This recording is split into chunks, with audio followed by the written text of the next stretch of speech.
여러분과 함께 복음이 우리를 살게 합니다, 이런 제목으로 말씀 함께 나누겠습니다. 한 가지 질문을 좀 드리려고 합니다. 여러분은 복음이면 충분하십니까? 어떠십니까? 대부분 이 질문 앞에 사람들은 복음이면 충분합니다, 예수님이면 충분합니다라고 말하지만 솔직하게 내 자신을 바라보면 실제는 그렇지 않을 때가 많은 것 같습니다. 쉽게 말하면 복음으로는 충분하지 않은 것처럼 우리가 살아갈 때가 많다는 거죠. 다른 것을 쫓을 때도 있고요, 복음에 플러스 알파 무엇인가 더 있어야지만 사실 내 인생은 행복하다, 복음으로 충분한 것이 아니라 무엇인가 더 있어야지만 한다고 생각하는 경향이 우리 가운데 있습니다. 그러면 여러분, 복음이면 충분하다라는 말은 실제 우리 삶과는 어울리지 않는 말일까요?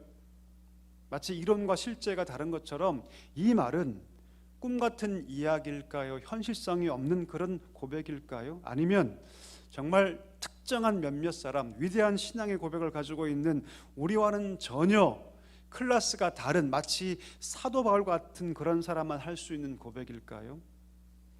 왜 우리는 진심으로 복음이면 충분하다라고 고백하기가 쉽지 않은 걸까요? 여러분, 그 이유는 무엇이냐면 우리가 바울이 알고 있던 그 복음, 그래서 그가 온전히 모든 것을 헌신했는데 그 복음을 우리가 사실 잘 알지 못하기 때문입니다.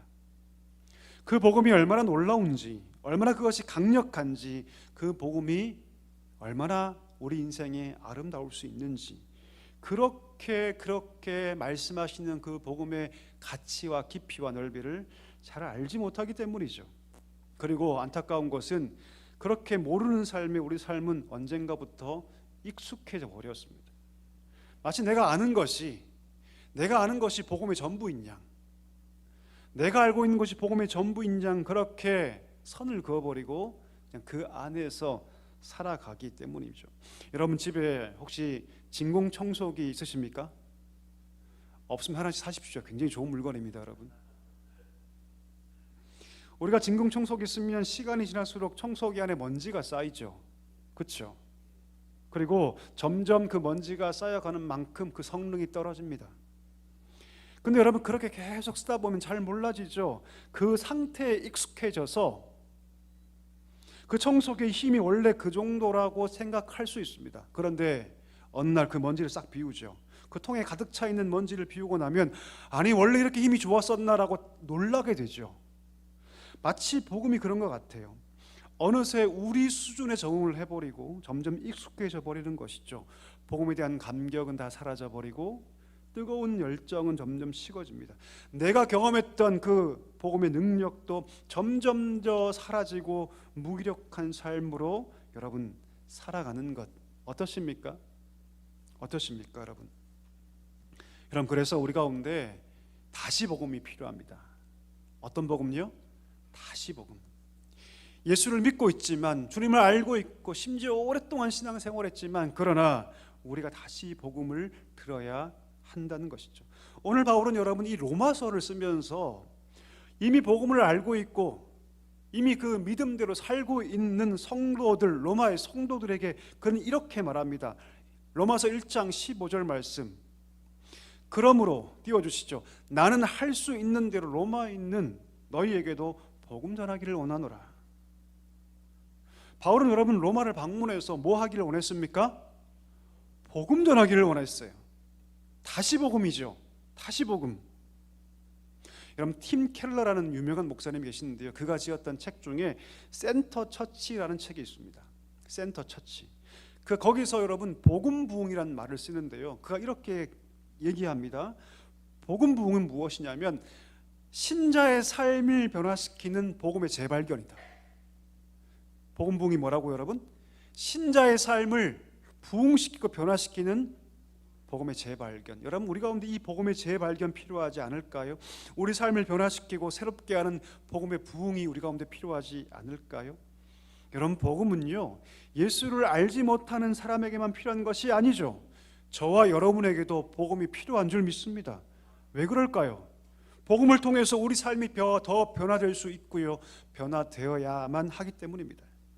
우리가 복음의 능력을 회복하고 그 복음을 통해서 우리가 충만하게 그 은혜가 채워질 때, 그래서 이 고백이 가능할 때까지, 어떤 고백이요? 주님, 복음이면 충분합니다. 주님, 복음이면 됩니다. 내가 만족합니다. 이 고백이 비로소 우리 가운데 나올 때까지 여러분, 내가 변화되어야 하기 때문입니다. 이 고백을 먼저 한 사람이 있죠. 그가 누굽니까? 오늘 이 편지의 저자인 바울입니다. 오늘 여러분 이 고백을 함께 살펴보기를 원하는데요, 어떻게 바울은 이 고백이 가능했는지 우리가 오늘 살펴보기를 원합니다. 여러분, 오늘 이 편지를 쓰면서 바울이 가장 먼저 딱 던지는 가장 큰 화두가 있어요. 그게 뭐냐면 나는 복음을 부끄러워하지 않는다. 우리 한번 따라할까요? 나는 복음을 부끄러워하지 않는다. 나는 복음을 부끄러워하지 않는다. 예.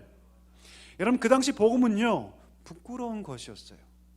유대인에게도 부끄러운 것이었고요, 이방인에게는 더욱더 미련한 것이었습니다. 무슨 말이냐면 유대인에게도 미련한 것이었고 이방인에게도 여러분 이 복음은 매력적이지 않았어요. 한번 따져볼까요? 유대인에게 복음은 무엇이었습니까? 이런 율법에 기록되어 있죠. 신명기 12장 21장 23절, 나무에 달린 자마다 다 하나님께 저주를 받은 것이다. 여러분, 유대인들이 생각할 때 십자가에 달려 처참하게 죽은 예수는 하나님의 저주를 받은 것이라고 그들은 생각했습니다. 메시아라면 하나님의 능력으로 이 땅 가운데 와서 이스라엘의 승리와 영광을 안겨줘야 하는데, 예수는 십자가의 수치를 당하면서 힘없이 죽임을 당하지 않았습니까? 스스로 하나님의 아들이라고 내세우면서 신성모독죄를 저질러서 그는 하나님께 저주를 받았고, 하나님의 저주를 받은 그 예수는 결코 메시아로 인정받을 수 없다. 그들은 이렇게 생각했습니다. 십자가에 처참하게 죽어버린 그 예수를 전하는 복음, 그것을 여러분 유대인들은요, 거리끼게 생각했습니다. 받을 수 없는 것, 거리끼는 것으로 여겼습니다. 그럼 이방인들은 어땠을까요? 이방인들이 볼 때 예수는요, 그들의 원수였던 로마와 한 번 제대로 싸워보지도 못하고 잡혀 죽임당한 죄수일 뿐이었습니다. 그들이 볼 때 예수는요, 형편없는 인간이었어요. 저들이 말하는 그 신 예수는 힘없고 부족한 신일 뿐이었습니다. 아니, 세상에 이렇게 신이 넘쳐나는데 원수에게 패배한 신을 믿는 것은 어리석은 일이다. 이것은 정말 어리석은 일이다. 그래서 여러분, 복음을 믿는 것은 로마인들에게는, 이방인들에게는 미련한 것이었습니다. 이런 상황에서 복음 믿는 것은 세상에서 부끄러울 수 있는 것이었습니다. 하지만 바울이 뭐라고 얘기합니까? 이 편지를 쓰면서 나는 복음을 부끄러워하지 않는다. 여러분, 이 고백이 우리 고백이 되기를 축복합니다. 여러분, 부끄럽지 않다는 건 무엇입니까? 나는 그것을 자랑한다는 거예요. 자랑한다. 바울이 무엇인가를 자랑한다는 것은 무엇이냐면 그 가치를 안다는 것이죠. 그 가치를 알기 때문에 그 복음이 내 삶의 근거가 되고 내 삶의 원리가 된다고 말하는 것입니다. 그는 복음이면 충분하다고 고백합니다. 그가 가지고 있는 화려한 스펙과 그 백그라운드, 그거 아무런 소용없다. 복음이면 충분하다. 복음이 내 자랑거리다. 그는 복음을 부끄러워하지 않습니다. 어디를 가든지 다른 거 찾지 않죠. 다른 만족을 구하지 않습니다. 왜? 그는 복음의 가치를 알았기 때문입니다. 여러분, 우리가 지금 살아가는 이 시대는 어떠합니까? 이 시대는 복음을 어떻게 평가하고 있죠? 여러분, 사람들은요, 요즘처럼 이렇게 과학이 발달한 시대 속에서 하나님을 믿고 따르는 것은 미련한 것이라고 사람들은 말합니다. 심지어 비웃기도 하죠. 하나님이란 존재는 그저 유약한 사람들이, 병약한 사람들이, 마음의 위안과 위로를 찾는 자들이 그냥 만들어낸 것이라고 사람들은 생각하기도 합니다. 그래서 조롱하기도 하죠. 더군다나 설상가상으로 지금의 교회는 많은 욕을 먹고 있지 않습니까? 이럴 때 성도인 우리가 복음 자랑할 수 있겠습니까, 여러분? 아니, 오히려 부끄러울 수밖에 없는 상황인 것 같습니다. 이런 상황에서도 우리가 복음이면 충분하다라고 얘기할 수 있을까요? 자랑할 수 있을까요? 여러분 어떠십니까? 삶의 자리에서 여러분 복음을 자랑하십니까? 우리 예수님 자랑하세요? 어떠십니까? 우리가 맛있는 맛집 다녀와서 맛집은 자랑하겠지만 예수님을 자랑하지 못하는 것 같아요. 어떠십니까? 자, 그러면 바울은 그 숱한 어려움과 고난과 고통을 겪으면서도, 어려운 상황에 있으면서도 그는 어떻게 해서 복음을 부끄러워하지 않을 수 있었을까요? 담대하게 복음 전할 수 있었을까요? 오늘 본문이 그 이유를 설명하고 있습니다. 여러분, 오늘 이 두 구절은요, 로마서 안에 로마서라고 얘기합니다. 뭐라고요? 로마서 안에 로마서. 로마서가 뭡니까? 성경 전체에서 복음을 가장 잘 설명하는 책이 뭡니까? 로마서인데, 그 중에서도 복음의 핵심 정수를 말하는 부분이 오늘 본문 16절과 17절입니다. 오늘 본문은 두 가지를 얘기해요. 왜 복음으로 충만한가? 두 가지를 얘기하는데, 첫 번째가 무엇이냐면, 한번 따라 하실까요? 복음이 하나님의 능력이기 때문입니다. 여러분, 아멘이십니까? 우리 16절 한번 읽어볼까요? 같이 읽겠습니다. 내가 복음을 부끄러워하지 아니하노니 이 복음은 모든 믿는 자에게 구원을 주시는 하나님의 능력이 됨이라. 먼저는 유대인에게요, 그리고 헬라인에게로다. 아멘. 바울이 복음을 부끄러워하지 않는 첫 번째 이유가 무엇입니까? 모든 믿는 자에게 구원을 주시는 하나님의 능력이기 때문입니다. 여러분, 복음의 특징이 무엇입니까? 능력이에요. 그것이 복음이냐 복음이 아니냐를 구분짓는 것은 말의 화려함이 있지 않습니다. 수사학적 언변이 있지 않아요. 그것이 복음이냐 복음이 아니냐의 구분점은 무엇이냐면 능력입니다. 진짜 복음은요, 사람을 구원하는 능력이 있는 줄 믿습니다. 아무리 겉으로 대단해 보이고 화려해 보이고 아무리 대단한 말을 하고 그 속에서 대단한 지식과 언변이 있다 할지라도 거기에 사람을 구원하는 능력이 없으면 아무것도 아닌 거죠. 유대인들이 그렇게 수백 년 동안 따랐던 그 율법은 결코 사람을 구원하지 못했습니다. 이방인이 따랐던 수많은 그 철학들, 그 신화들, 그것은 절대로 사람을 구원할 수 없었습니다. 복음이 복음인 이유는 무엇입니까? 복음을 통해서 사람이 구원받기 때문입니다. 그 복음 안에 사람을 살리는 능력이 있기 때문이죠. 하나님은 그 능력으로 예수 그리스도를 살리셨고 그 능력으로 우리를 살리셨고 우리에게 그 생명을 주신 줄 믿습니다. 여러분, 아멘이십니까? 우리 병원 가면 가장 먼저 확인하고 체크하는 것이 있죠. 그게 뭡니까? 혈액형이에요. 여러분, 혈액형 뭐세요? 왜 병원 가면 혈액형 체크할까요? 잘못 혈액을 수혈하면 큰일 납니다. 그렇죠? 정말 큰일 나요. 바로 이 혈액형을 발견하고 수혈법을 개발한 사람이 있는데, 오스트리아의 의과학자였던 카를 란스슈타이너라는, 발음도 힘드네요. 카를 란트슈타이너라는 사람인데, 이 사람이 여러분 혈액형을 발견합니다. 그리고 수혈법을 개발하죠. 1901년도에 그 혈액형을 개발하고 발견하고 개발하는데요, 여러분, 혈액형과 관계없이 과거에는 임의로 수혈했다가 죽는 사람들이 부지기수로 많았답니다. 어쩌다가 그 혈액형이 맞으면 괜찮았는데 그렇지 않을 때는 그 혈액이 응고되어서 생명을 잃어버리게 되었던 것이죠. 이 란트슈타이너가 여러분 혈액형을 개발함으로 수많은 사람들이 생명을 얻게 됩니다. 그가 살린 사람은 몇 명이라고 추정하냐면 11억 명. 그가 살린 사람은 몇 명? 11억 명. 자, 그런데 여러분, 사람에게 생명을 주는 그 수혈은요, 그런데 그 사람의 영혼은 절대로 구원하지 못합니다. 그냥 이 땅에서의 그 삶을 연장할 뿐이죠. 그런데 복음은 다릅니다. 복음은 우리에게 무엇을 줍니까? 영원한 생명을 주는 능력인 줄 믿습니다. 여러분, 우리가 왜 오늘 이 자리에 나와서 예배합니까? 이 놀라운 능력을 경험했기 때문입니다. 하나님이 내게 그 생명을 주시고 그 생명의 능력을 따라서 오늘 우리가 이 자리에 나와 예배하고 있는 줄 믿습니다. 복음에는 능력이 있어요. 살리는 능력뿐 아니라 변화시키는 능력이 있습니다. 여러분, 사람이 바뀝니까? 안 바뀝니까? 잘 안 바뀌어요. 그렇죠? 잘 안 바뀌어요. 맞는 말 같아요. 사람 정말 변하기 힘듭니다. 이런 말 있지 않습니까? 3살 버릇 어디까지 간다? 80까지 간다. 자기 버릇 누구에게 못 준다? 멍멍이하게 못 준다. 이런 말이 있죠. 아무리 노력해도 사람 잘 바뀌지 않죠. 집에서 우리 아이들 바뀌려고 하면 잘 바뀝니까? 안 바뀌어요. 남편과 아내가 서로 바뀌려고 정말로 싸우죠. 바꿉니까, 여러분? 안 바뀌어요, 여러분. 그냥 포기하고 사는 겁니다. 그냥 인정하는 거예요. 받아들이는 거죠. 아무리 바뀌고 아무리 노력해도 잘 바뀌지 않는 것이 사람입니다. 그런데 여러분, 복음은 그렇지 않죠. 복음을 진짜 경험한 사람들은요, 변화되기 시작합니다. 바뀌기 시작해요. 보는 것이 바뀌고, 느끼는 감정이 바뀌고, 표현은 표현법이 바뀌기 시작해요. 우리가 경험하고 있지 않습니까? 복음을 경험하면 예수를 닮아가기 위해서 부족하지만, 연약하지만 변화해 가기 시작합니다.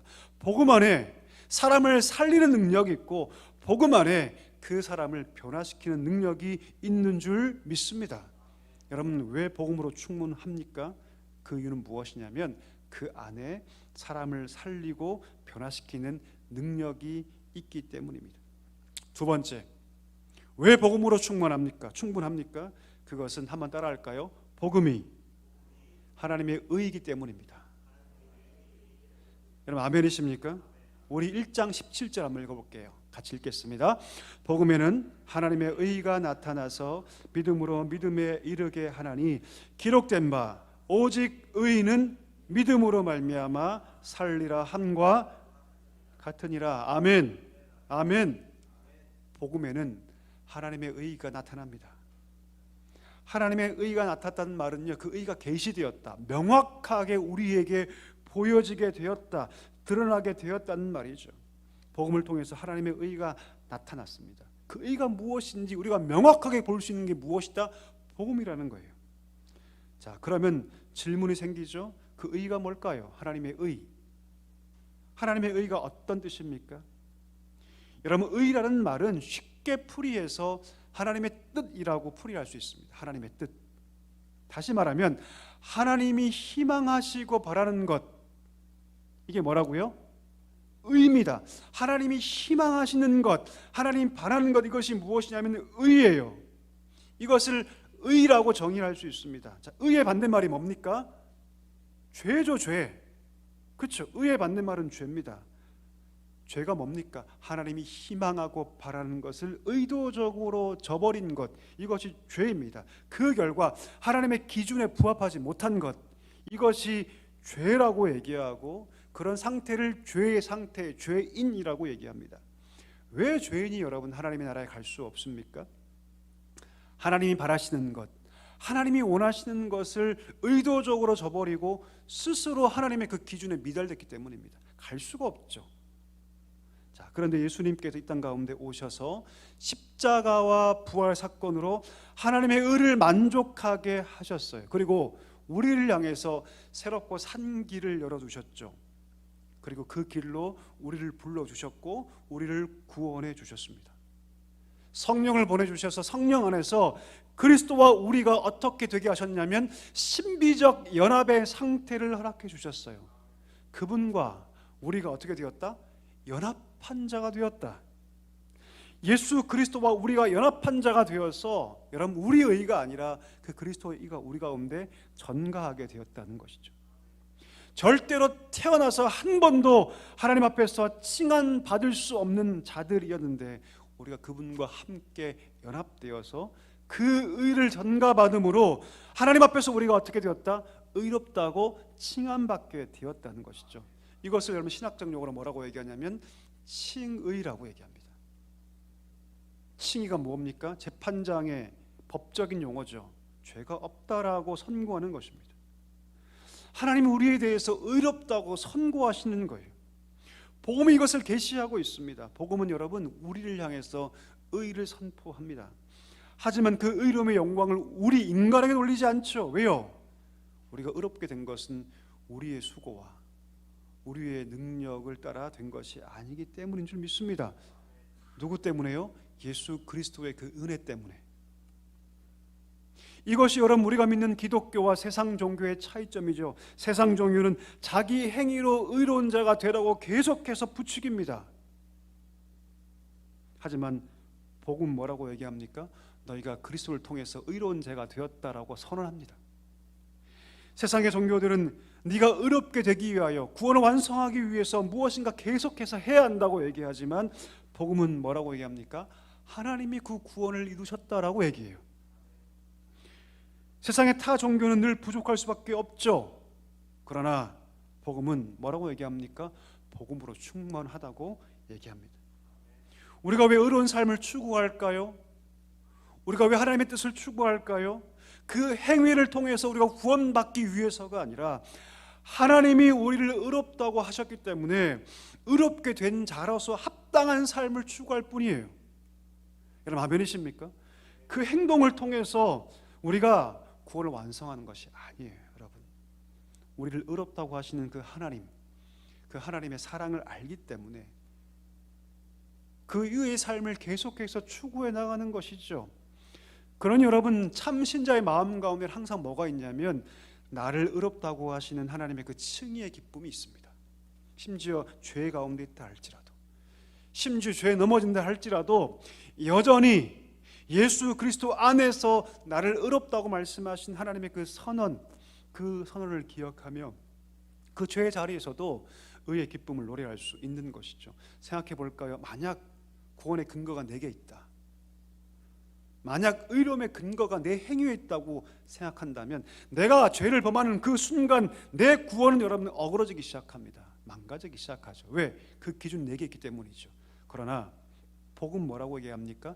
우리 구원의 근거, 우리 칭의 근거가 내게 있는 것이 아니라 누구에 있다? 예수 그리스도에게 있다. 할렐루야. 그분의 십자가에 있다, 그분의 그 부활이 있다라고 얘기하는 것이죠. 그래서 이것은 기쁜 소식입니다. 이것은 보험이 되는 것이죠. 여러분 축복합니다. 이 기쁨, 이 복음의 기쁨, 의로움의 기쁨이 여러분 마음 가운데 충만하기를 간절히 소망합니다. 여러분 성경은요 우리에게 이 기쁨을 주기를 원한다고 말씀하세요. 그런데 여러분 거긴 조건이 있습니다. 조건이 있어요. 무슨 말이냐면 구원을 주신 하나님의 능력, 의롭다 하신 하나님의 그 칭의 기쁨이 모든 자에게 적용되는 것은 아니라는 말입니다. 교회에 나와도 여러분 생명의 능력, 변화의 능력, 칭의 기쁨을 모를 수 있어요. 모를 수 있어요. 우리가 보통 썬데이 크리스찬이라고 얘기를 하죠. 분명히 주일날 교회는 나와요. 말씀은 듣습니다. 그런데 조금 더 그 삶의 가운데 변화의 능력, 생명의 능력과 그 칭의 기쁨을 전혀 모를 수 있다는 거예요. 하나님의 능력과 하나님의 의가 실제로 적용되려면 준비가 필요합니다. 그 준비가 뭡니까? 성경은 뭐라고 얘기하냐면 믿음이라고 얘기합니다. 믿음. 하나님 누구에게 그 능력을 주십니까? 믿는 자에게. 믿는 자에게. 모든 믿는 자에게 구원을 주시는 하나님의 능력이 됨이라. 할렐루야. 하나님의 그 의의 기쁨은, 생명의 역사는 오직 믿는 자에게 주어지는 선물입니다. 여러분 그 능력과 하나님의 의가 우리 삶 가운데 실제가 되고 적용되기 위해서 뭐가 필요하냐면 우리 가운데 믿음이 필요한 것이죠. 그 믿음이 있을 때, 그 믿음 안에서 하나님의 자비와 은혜를 구할 때 그것이 우리 가운데 진정한 실제가 되는 줄 믿습니다. 하박국 2장 4절 말씀, 오늘 이 본문의 모티브가 된 말씀인데요, 우리 같이 한번 읽어볼까요? 시작. 보라, 그의 말씀은 마음은 교만하여 그 속에서 정직하지 못하나 의인은 그의 믿음으로 말미암아, 할렐루야, 구원하신 하나님의 능력을 경험하는 것, 하나님의 의롭다 하시는 그 칭의 기쁨을 누리는 것은요 다른 것이 아니라 믿음으로만 가능합니다. 그 사람이 유대인이든 이방인이든 남자든 여자든 부하든 가난하든 나이든 사람이든 어린아이든 할 거 없이 그 어떤 것도, 어떤 외적인 조건도 여러분 조건이 될 수 없습니다. 복음은 모든 자에게 평등하죠. 저 같은 목사를 할지라도 그 목사가 믿음이 없으면 여러분 지옥불로 떨어집니다. 이것을 기억해야 합니다. 누구나 오직 믿음으로만 그 복음의 은혜를 경험하게 된다는 것이죠. 여러분 바라기는 이 믿음이 여러분 안에 충만하기를 간절히 축복합니다. 말씀을 정리하겠습니다. 핵심 구절인데요, 로마서 10장 9절 한번 읽어볼까요? 같이 한번 읽겠습니다. 내가 만일 내 입으로 예수를 주로 시인하며 또 하나님께서 그를 죽은 자 가운데서 살리신 것을 내 마음에 믿으면, 아멘. 여러분 이 말씀 기억하셔야 됩니다. 믿음을 얘기할 때 무엇으로 믿으면? 마음으로 믿으면. 무엇으로 믿으면 여러분? 마음으로 믿으면. 성경은, 하나님은 반드시 얘기하십니다. 마음으로 믿어야 한다. 머리가 아니라 뭘로 믿어야 한다? 너희 마음으로 믿어야 한다라고 얘기합니다. 왜요? 왜 이렇게 말씀하실까요? 우리의 지성과 감정과 의지 모든 것을 무엇이 주관하기 때문이다? 우리 마음이 주관하기 때문이에요. 마음이 없으면 여러분 의지가 따라오지 않고요, 감정이 생기지 않고요, 어떤 지성도 반응하지 못합니다. 이것을 기억해야 돼요. 마음에 있는 것이 그 사람의 생각과 행동을 결정합니다. 복음이 내 마음 가운데 없어요. 그러면 그 복음이 그 삶의 실제가 될 수 없어요, 여러분. 왜요? 내 마음에 복음이 임하고 내 마음에 믿음이 역사할 때 그 모든 것을 관여하기 시작하죠. 앞서 소개했던 팀 켈러 목사님 이런 말을 하죠. 우리 마음은 우리의 성품의 핵심이고 우리 헌신의 장소이고 우리 마음은 전인의 통제센터다. 전인의 통제센터. 차를 타면 여러분 차를 조종하는 모든 것이 다 계기판 앞에 있죠. 그렇죠? 그 작은 50cm 정도 되는 그 안에 모든 조절을 하는 모든 것들이 다 들어있죠. 그와 똑같이 우리의 성품을 결정하고 우리의 생각을 지배하고 우리 전인을 통제하는 장치가 어디 있다? 우리 마음에 있다. 지정이 모두가 우리 마음에 뿌리를 내리고 있다. 때문에 여러분 복음 앞에서 하나님을 향해서 우리 마음을 드려야 합니다. 마음을 열어야 합니다. 그때 비로소 믿음이 역사하고 작동하는 줄 믿습니다. 여러분 어떠십니까? 정말 복음이 여러분 삶 가운데 실제가 되기를 원하십니까? 그렇다면 여러분 마음을 열어야 합니다. 마음을 부드럽게 해야 돼요. 내가 주일날 주 앞에 나와 예배하고 있다고, 이 몸이 지금 여기 있다고 해서 구원이 보장이 되지 않는 것이죠. 여러분 이것을 기억해야 합니다. 마음을 열고 복음을 받아들이고 믿을 때 비로소 삶에서 능력이 됩니다. 실제가 되죠. 그 변화의 능력, 그 칭의 기쁨이 우리 가운데 실제가 되는 줄 믿습니다. 우리 바라기는 이 은혜가 우리 모든 성도들에게 충만하게 임하게 되기를 간절히 소망합니다.